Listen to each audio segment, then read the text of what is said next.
नमस्कार साथियों, कैसे हैं आप सभी। कंपटीशन मंत्रा के यूट्यूब चैनल पर आपका स्वागत है। तो साथियों, मैं स्वागत करता हूं आपका और आई होप आप बढ़िया होंगे। आपकी तैयारी अच्छे से चल रही होगी। यूपी पुलिस कांस्टेबल की तैयारी आप लोग अच्छे से कर रहे होंगे। हालांकि हिंदी की क्लास है, हिंदी साहित्य की क्लास है। आज टॉपिक साहित्य का तीसरा पार्ट है। मैं 2 पार्ट आपको चैनल पर अपलोड कर चुका हूं। अगर आपने नहीं देखे तो चैनल पर विजिट करके दोनों टॉपिक आप देख सकते हैं। और साथ ही और हिंदी क्लास में पढ़ी हैं, आप लोग सपोर्ट कीजिए। मैं आपका हिंदी का क्लास का सारा सिलेबस कंप्लीट करवाऊँगा। साथ ही कम समय में ज़्यादा कंटेंट डिलीवर करने का काम करूँगा। तो साथियों, इसके वीडियो को पूरा ज़रूर देखें, स्किप मत कीजिए। आप लोग वीडियो को क्लिक करते हैं, बस तुरंत ही स्किप करके चले जाते हैं। अगर आप पूरा देखेंगे तो आपको बहुत अच्छा लगेगा। तो साथ ही आपको बहुत सारी चीज़ें सीखने को मिलेंगी। हालांकि आपने कहीं से सीखा भी होगा, फिर भी आपको इतनी अच्छी चीज़ें नहीं सीखने को मिलेंगी। आप बहुत अच्छे से सीख पाएंगे। अपने रिवीजन को और अच्छे से करके हिंदी में एक बेहतर स्कोर कर पाएंगे। जो आप सोचते हैं ना कि कई बच्चों का हिंदी में 30 से 31 स्कोर होता है, आप देखेंगे ये सारी क्लास करने के बाद topic by topic 1 by 1 Hindi साहित्य को मैं आपको 12 क्लास में करवाऊंगा। तो इसमें आप देखें कि साहित्य और हिंदी भाषा के विकास में कोई भी दिक्कत नहीं आएगी आपको। तो मैं आपको ये सारी चीज़ें करवाऊँगा, जिसमें आप देखेंगे हिंदी में आप 34-35 तक पहुँच जाएंगे आराम से। कम एफर्ट में आपको ज़्यादा चीज़ें मैं डिलीवर कर दूँगा। तो आप ये देखेंगे, ये सारे हैंड रिटन नोट्स हैं।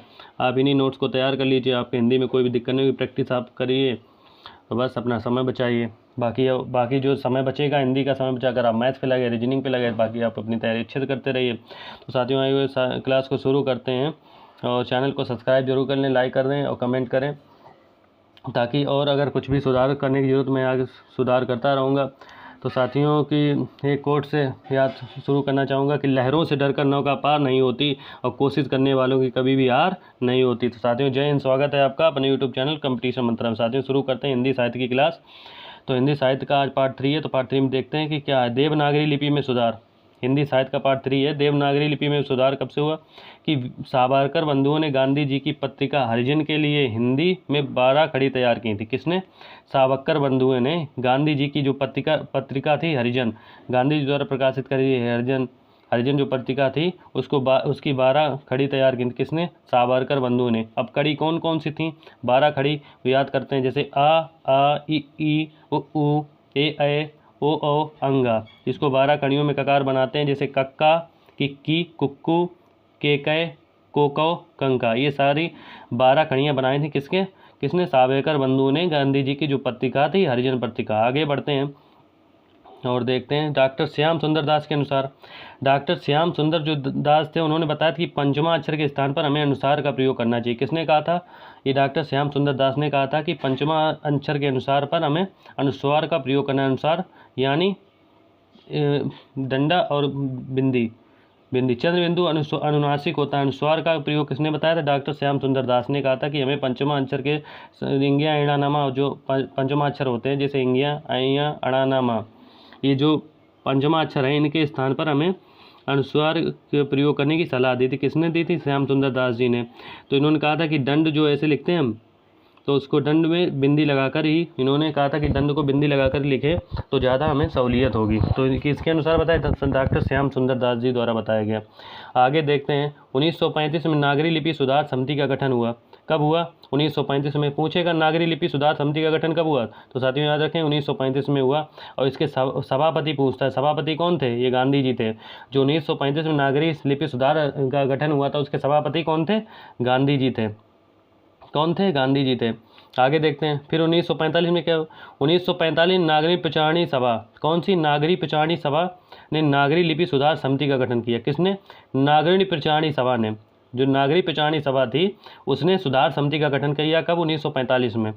तो ये इंपॉर्टेंट बात है, नोट करेंगे। आगे देखते हैं कि उत्तर प्रदेश सरकार ने 1947 में आचार्य नरेंद्र देव की अध्यक्षता में, किसकी? आचार्य नरेंद्र देव की अध्यक्षता में नागरिक सुधार समिति का गठन किया। कब? उत्तर प्रदेश सरकार ने। पूछे कब गठन किया नागरिक सुधार समिति का? तो पूछेंगे नागरिक सुधार समिति का उत्तर प्रदेश में कब? 1947 में। किसके द्वारा? आचार्य नरेंद्र देव द्वारा की अध्यक्षता में कब नागरिक सुधार समिति का गठन किया गया? कब? 1947 में। किसके द्वारा? उत्तर प्रदेश के द्वारा।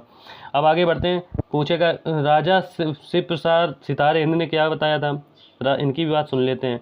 राजा शिव प्रसाद सितारे हिंद जो थे, उन्होंने कहा था कि नुक्ता का प्रयोग करने की सलाह दी। क्या दी? नुक्ता का प्रयोग करने की सलाह। जैसे कै खय गए गए जय फय, जो नीचे का जो नीचे अंक की बिंदी लगी है, इस चीज़ों को नुक्ता का प्रयोग, जो आगत स्वर भी आगत भी बोलते हैं, जो बाहर से जब फारसी भाषा के, तो उन्होंने कहा कि नुक्ता का प्रयोग कीजिए। किसने कहा था? राजा शिव प्रसाद सितारे, इन्होंने नुक्ता का प्रयोग करने की सलाह दी है। आगे बढ़ते हैं और देखते हैं आगे क्या टॉपिक। आगे टॉपिक कह रहा है कि हिंदी एक राजभाषा है। हिंदी क्या है? एक राजभाषा है। हिंदी राजभाषा है, ना कि राज्य भाषा। राज्य भाषा कई लोग कंफ्यूज हो जाते हैं। कोई लोग सोचते थे हिंदी क्या है? राज्य भाषा है। राजभाषा नहीं है, राजभाषा नहीं है, राजभाषा नहीं है, बल्कि क्या है? बल्कि क्या है? राजभाषा है। क्या? राजभाषा। हिंदी राजभाषा है। हिंदी को 14 सितंबर 1949 को स्वीकृत किया गया। पूछता है कि हिंदी को कब स्वीकृति मिली थी राजभाषा के रूप में? तो 14 सितंबर 1949 को। इसलिए हिंदी 14 सितंबर को हिंदी दिवस मनाया जाता है। कब? 14 सितंबर को हिंदी दिवस मनाया जाता है। पूछेगा हिंदी को स्वीकृति कब मिली थी राजभाषा के रूप में? तो 14 सितंबर 1949 को। और हिंदी दिवस कब मनाते हैं? 14 सितंबर को। और विश्व हिंदी दिवस कब मनाते हैं? तो विश्व हिंदी दिवस 10 जनवरी को मनाते हैं। और अंतर्राष्ट्रीय मातृभाषा दिवस 21 फरवरी। ये दोनों पॉइंट इंपॉर्टेंट है, आप इसको नोट कर सकते हैं कि अंतर्राष्ट्रीय मातृभाषा दिवस 21 फरवरी और विश्व हिंदी दिवस 10 जनवरी को मनाते हैं। आगे बढ़ते हैं साथियों और देखते हैं आगे क्या है कि संविधान की यहाँ से इंपॉर्टेंट है, यहाँ से क्वेश्चन पूछे हैं, यूपीएसआई में पूछे गए हैं क्वेश्चन। और यूपी ट्रिपलएससी के एग्ज़ाम जो है, वीडियो री एग्ज़ाम हुआ तो इसमें क्वेश्चन आया था कि पूछ लिया था कौन सी भाषा जो है इसमें 8वीं अनुसूची में शामिल नहीं है। जैसे उसमें भोजपुरी ऑप्शन था, तो भोजपुरी भाषा जो है 8वीं अनुसूची में शामिल नहीं है। तो ये क्वेश्चन यहाँ से बहुत ही इंपॉर्टेंट टॉपिक है ये, कि संविधान की 8वीं अनुसूची में 22 भाषाओं के बारे में उल्लेख किया गया है। कितनी भाषाओं? 22 भाषाओं के बारे में उल्लेख किया गया। और ये किसमें? पॉलिटिकल इंपॉर्टेंस के साथ में इंपॉर्टेंट है। इसमें भाग 17 है। भाग 17 में 22 भाषाएँ 8वीं अनुसूची में शामिल की गई थी। तो इसमें देखते हैं मूल रूप से कितनी भाषाएं थी। पूछेगा संविधान में मूल रूप से कितनी भाषाएं थीं?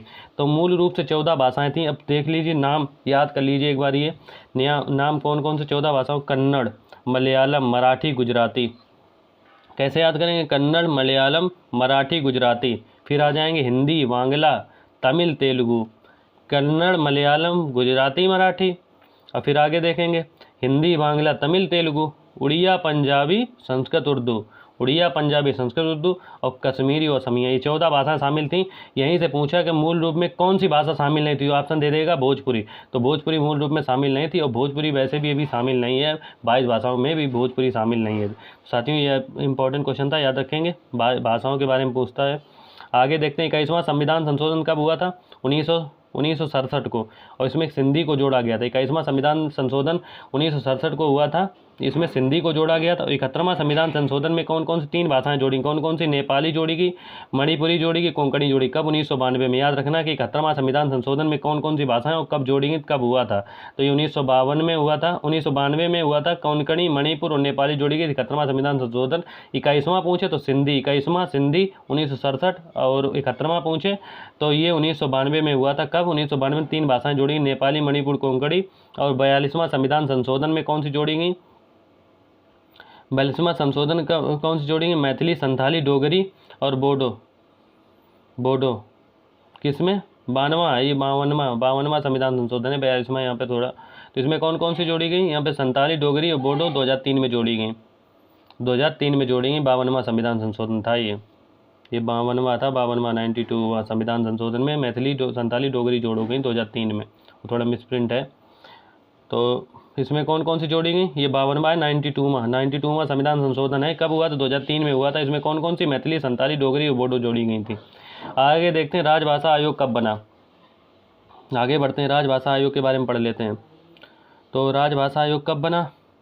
राजभाषा आयोग, तो साथियों राजभाषा जो आयोग है 7 जून 1955 में राजभाषा आयोग का गठन किया गया था। अध्यक्ष कौन थे? बीजी खेर। बीजी खरे भी बोल देते हैं कई लोग, तो बीजी खेर इसके अध्यक्ष थे। कब? 7 जून 1955 में राजभाषा आयोग का गठन हुआ।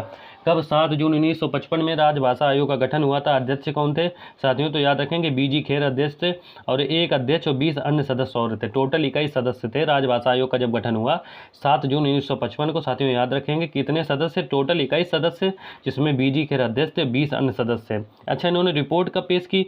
रिपोर्ट इनकी जो है पेश की गई 1956 में। 1956 में इन्होंने रिपोर्ट दी, और रिपोर्ट में 1957 में संसद के समय दी गई। कब? संसद के समक्ष। किसके? संसद के समक्ष। 1957 में संसद के समक्ष वैसे रिपोर्ट पेश कर दी। 1956 में 1956 में पहली रिपोर्ट पेश की, लेकिन जब रिपोर्ट पेश की गई संसद के समक्ष, पूछेगा कब रिपोर्ट पेश की गई? तो 57 है। हालांकि इतना इंपॉर्टेंट नहीं है, फिर भी मैं आपको सारी चीज़ें कवर करवा के चल रहा हूँ, जो कि आपको कहीं से भी वो क्वेश्चन उठ सकता है। तो आप कहीं से भी क्वेश्चन उठे तो आप आसानी से इजली से क्वेश्चन को टैकल कर पाएँ और क्वेश्चन को सॉल्व करके अपना मार्क्स गेन कर पाएँ। तो ज़्यादा से ज़्यादा आप क्वेश्चन सही करें, यही मेरा मोटिव है कि आप ज़्यादा से ज़्यादा क्वेश्चन सही कैसे बना पाएँ, कम समय में आप कितना अच्छा रिवीजन कर पाएँ, यही मेरा मोटिव है क्लास लाने का, बाकी और कोई अदर पर्पस नहीं है। बाकी संसद के द्वारा एक संयुक्त संसदीय राज्यसभा समिति का गठन कब हुआ? तो 20 सदस्य लोकसभा के, 10 सदस्य किसके थे? राज्यसभा के। और इसके अध्यक्ष थे गोविंद वल्लभ पंत। अब 2 स्थायी आयोग का गठन कब किया गया?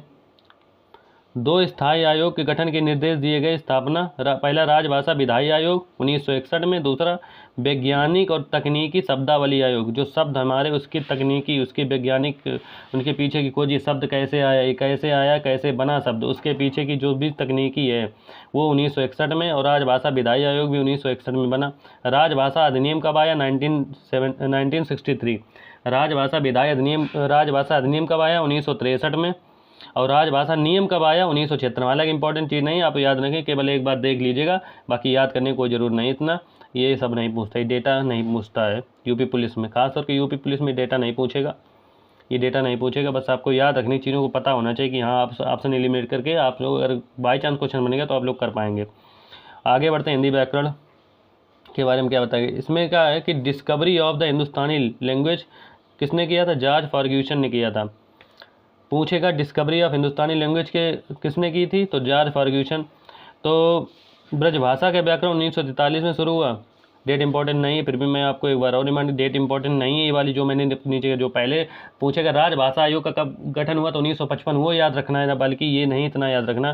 तो राजभाषा का प्रथम व्याकरण शब्दानुशासन, ये याद रखना है। राष्ट्रभाषा का प्रथम व्याकरण 1949 में लिखा गया। किसके? किशोरी दास वाजपेयी। किसके? किशोरी प्रसाद वाजपेयी द्वारा। कब 1949 में किशोरी दास वाजपेयी। और हिंदी शब्दानुशासन 1957 में लिखा गया। अब हिंदी साहित्य के लेखन की परंपरा कहाँ से चली आई? तो यहाँ से देखेंगे हिंदी साहित्य के लेखन की, यहाँ से हमारा साहित्य शुरू होता है। तो हिंदी साहित्य लेखन की परंपरा, तो सबसे पहले हिंदी साहित्य का इतिहास फ्रेंच भाषा के विद्वान किसने किया था? फ्रेंच भाषा के विद्वान ने किया था। हिंदी साहित्य के लेखन की परंपरा कहाँ से हुई? फ्रेंच से। फ्रेंच भाषा के फ्रेंच विद्वान ने गार्सा तासी ने लिखा था। क्या? हिंदी साहित्य का सबसे पहला इतिहास गार्सा तासी ने लिखा था। ये याद रखना कि सबसे पहला हिंदी साहित्य का इतिहास फ्रेंच भाषा के विद्वान, जो फ्रेंच विद्वान थे गार्सा तासी, उन्होंने लिखा था। उनकी पुस्तक के क्या नाम था? ये याद रखना है कि पुस्तक पूछेगा इस्तावर द लिटरेचर ऑफ हिंदुस्तानी के कौन है लेखक? तो गार्सा तासी हैं, फ्रेंच लेखक हैं, फ्रेंच विद्वान हैं। इन्होंने सबसे पहले हिंदी साहित्य के इतिहास के बारे में बताया था। तो गार्सा तासी की इस्तावर the literature of the Hindustani, इस्तावार the literature of the Hindustani. और इसका इस्तावार the literature of the Hindustani ये इन्होंने पुस्तक लिखी थी। आगे देखिए किसने की? गार्सा तासी ने। आगे देखते हैं इस पुस्तक के कितने प्रमुख भाग हैं, पूछेगा। ये पूछता नहीं है लेकिन फिर भी मैं आपको करवा दूं। इस पुस्तक के प्रमुख 3 भाग हैं। एक 1839 में प्रकाशित हुआ, दूसरा 1847 में, तीसरा 1871 में। ये प्रकाशन वर्ष है, याद रखना नहीं है। फिर मैं आपको बोला ये याद रखना नहीं है, ये नहीं पूछता है। इस पुस्तक के कुल 738 कवि का जिक्र हुआ, जिसमें 72 कवि हिंदी के हैं, बाकी उर्दू के कवि हैं। बाकी किसके? उर्दू के कवि हैं। तो आगे बढ़ते हैं, ये भी इतना इम्पोर्टेंट नहीं है। इस पुस्तक के कवियों का वर्ण क्रम रखा गया है। इस पुस्तक के कवियों को वर्ण क्रम में रखा गया है। किसके? इस पुस्तक का हिंदी में अनुवाद, ये पूछेगा, ये इंपॉर्टेंट है कि हिंदी में अनुवाद कब हुआ था? तो हिंदुस्तानी साहित्य का इतिहास 1952 में उसको हिंदी में अनुवाद किया गया, 1952 में। आगे देखते हैं, हिंदी साहित्य का अनुवाद किया 1952। हिंदी साहित्य के इतिहास के लेखक का दूसरा ग्रंथ शिव सिंह सेंगर और शिव सिंह सरोज ने लिखा। ये हिंदी साहित्य के इतिहास का दूसरा ग्रंथ पूछता है तो शिव सिंह सेंगर, इनके नाम से याद। शिव सिंह सेंगर किसने लिखा? शिव सिंह सरोज ने लिखा।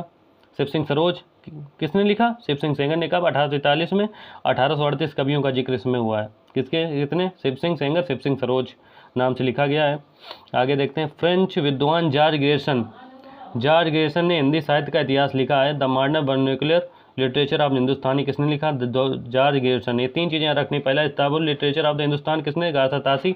दूसरा शिव सिंह सरोज किसने लिखा? शिव सिंह सेंगर ने लिखा। और फिर तीसरा पूछे फ्रेंच के जो विद्वान थे जॉर्ज ग्रेसन, इसने क्या लिखा था? इन्होंने लिखा था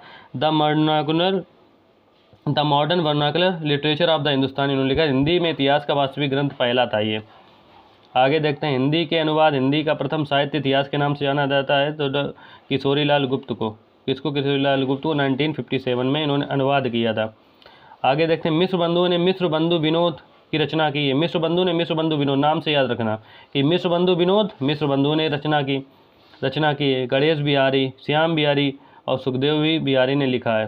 किसने लिखा? गणेश बिहारी। तो आई होप गणेश बिहारी और श्याम बिहारी, आई होप आपको समझ में आ रहा होगा। और साथियों ये हमारा जो टॉपिक पार्ट 3 था हिंदी साहित्य का वो आज फिनिश हुआ है। और ऐसे ही क्लास देखने के लिए और क्लास को लाइक करें, चैनल को लाइक करें, सब्सक्राइब करें और शेयर करें ताकि और भी बच्चों के साथ पहुँचे और अच्छे से आप अपनी तैयारी कर पाएँ और ऑथेंटिक कंटेंट के साथ आप जाएं। एक कॉन्फिडेंस लेकर एग्ज़ाम में आप बैठें तो आपको सारे क्वेश्चन हिट होते नज़र आएँ। तो साथियों आशा करता हूँ आपको वीडियो अच्छा लगा होगा और जय हिंद। अपनी तैयारी अच्छे से करते रहिए, मस्त रहिए, स्वस्थ रहिए। जय हिंद।